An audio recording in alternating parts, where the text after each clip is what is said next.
बेंगी के चालुक्य वंश का परिचय। तो सबसे पहले बात कर लेते हैं इनके परिचय की।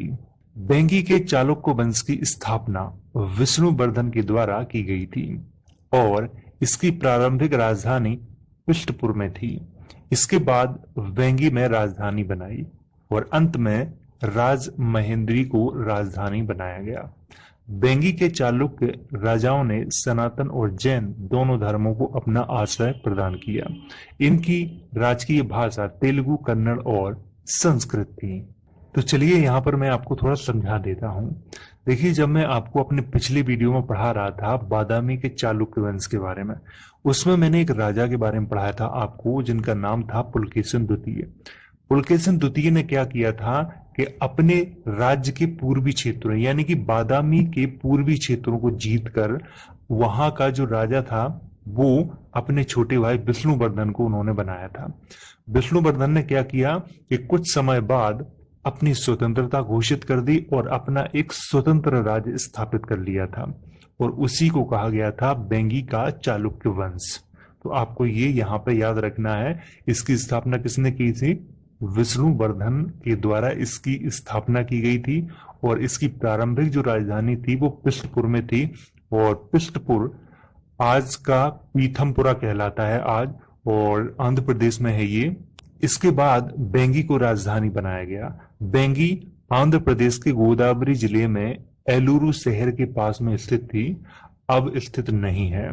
और अंत में राजमहेंद्री को राजधानी बनाया गया। राजमहेंद्री भी आंध्र प्रदेश में ही है। तो यहाँ पर आपको ये याद रखना है कि पृष्ठपुर, वेंगी और राजमहेंद्री ये तीनों आंध्र प्रदेश में है। तो यहाँ आपको ये जितना मैंने ये हाईलाइट किया हुआ है, इसकी स्थापना किसने की थी? विष्णुवर्धन ने की थी। पहली राजधानी कहाँ थी? पृष्ठपुर में थी, लेकिन सबसे प्रसिद्ध राजधानी जो मानी जाती है वो बेंगी में मानी जाती है और इसीलिए इनको बेंगी का चालुक्य वंश कहा गया है।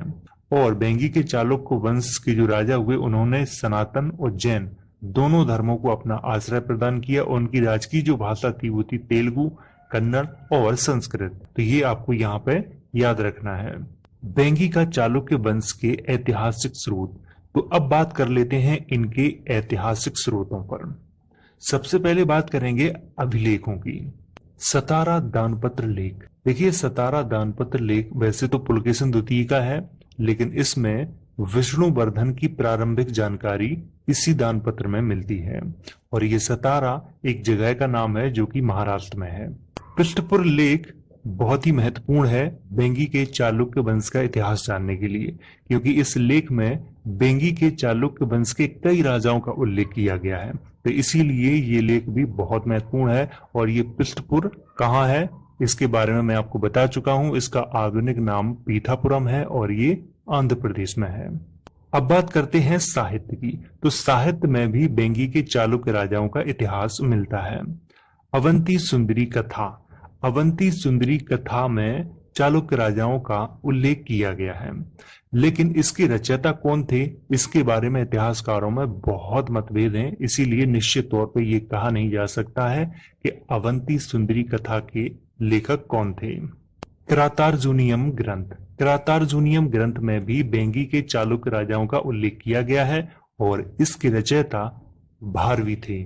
आपको ये यहाँ पे जितना मैंने हाईलाइट किया हुआ है बस इतना ही याद रखना है। अब बात करते हैं विष्णुवर्धन की। विष्णुवर्धन जिन्हें पुलकेशिन द्वितीय ने पूर्वी क्षेत्रों यानी कि पृष्ठपुर और उसके आसपास के क्षेत्रों का राजा बनाया था। विष्णुवर्धन को बेंगी के चालुक्य वंश का संस्थापक माना जाता है।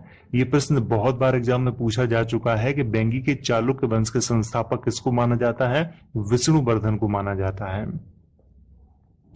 विष्णुवर्धन का शासनकाल संभवतः 615 से 633 या 624 से 641 ईस्वी के मध्य में था। देखिए, यहाँ पर इतिहासकार इनके दो शासनकाल लिखते हैं। कुछ इतिहासकार इनका जो शासनकाल लिखते हैं वो 615 से 633 ईस्वी के बीच में लिखते हैं, लेकिन कुछ इतिहासकार लिखते हैं कि इनका शासनकाल 624 से 641 ईस्वी के मध्य में था। तो मैंने यहाँ पे दोनों शासनकाल को लिख दिया है। विष्णुवर्धन को चालुक्य लेखों में कुब्ज विष्णुवर्धन कहा गया है।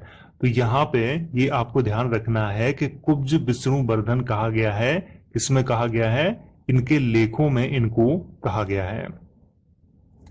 विष्णुवर्धन के दरबार में कवि भारवी रहते थे, जिन्होंने किरातार्जुनीयम नामक ग्रंथ की रचना की थी। तो यहाँ पे ये आपको ध्यान रखना है कि भारवी किसके दरबार में रहते थे, विष्णुवर्धन के दरबार में रहते थे। विष्णुवर्धन के द्वारा पृथ्वी का युवराज, पृथ्वी बल्लभ, मकर ध्वज, विषम सिद्धि की उपाधियां धारण की गई थी। तो आपको ये यहाँ पे ध्यान रखना है कि विष्णुवर्धन ने कौन कौन सी उपाधियां धारण की थी, पृथ्वी का युवराज, पृथ्वी बल्लभ, मकर ध्वज, विषम सिद्धि। तो ये यहाँ पे आपको ध्यान रखना है। विष्णुवर्धन की रानी एयणा महादेवी के द्वारा वेजबाड़ा के प्रसिद्ध जैन मंदिर को अपार दान किया गया था। विष्णुवर्धन की रानी एयणा महादेवी के द्वारा वेजबाड़ा के प्रसिद्ध जैन मंदिर को अपार दान किया गया था। तो यहाँ पे आपको याद रखना है कि वेजबाड़ा का आधुनिक नाम विजयवाड़ा है, जो कि आंध्र प्रदेश में है। तो ये आपको यहाँ पे ध्यान रखना है। विष्णुवर्धन के बाद जयसिंह प्रथम, इंद्रवर्मन, विष्णुवर्धन द्वितीय, सर्वलोकाश्रय, या इनका नाम विजय सिंह भी कहीं कहीं लिखा हुआ है, जयसिंह द्वितीय, कोकुल विक्रमादित्य, विष्णुवर्धन तृतीय, विजयादित्य प्रथम और विष्णुवर्धन चतुर्थ राजा हुए। हालांकि इनमें से कोई भी राजा शक्तिशाली नहीं हुआ और ये सभी के सभी नाम मात्र के राजा थे। कोई 2 साल, कोई 10 साल, कोई 2 महीने, इस तरह से ये राजा रहे। इसीलिए इतिहासकारों ने इनके बारे में कुछ ज्यादा लिखा नहीं है, मैंने केवल इनके नाम लिखे हैं। इतिहासकार इनके नामों पर भी एक मत नहीं है, कोई इतिहासकार इनके कुछ नाम लिखते हैं तो कोई इतिहासकार इनके कुछ नाम लिखते हैं।